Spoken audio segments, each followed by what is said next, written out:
There are two main mistakes people continue to make. They don't apply sunscreen often enough, and they don't even use enough sunscreen when they do apply. And what's worse, the little amount they do put on can give them a false sense of security and make their burns worse.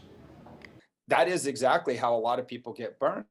They put on an initial layer of sunscreen and then they don't reapply, and they stay out 6, 8 hours. They don't reapply. They think, oh, well, I put on sunscreen in the morning, and they don't realize that it wasn't adequate for the amount of time that they spent outside.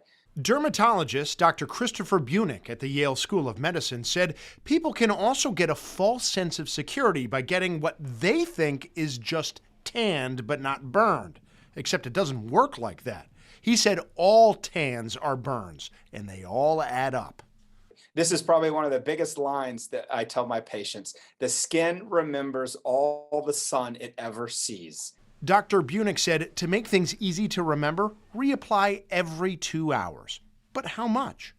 So in order to cover the average adult human body, it takes about 30 grams of sunscreen. That's actually quite a bit. That's almost like 30 fingertips of sunscreen to adequately cover the human body.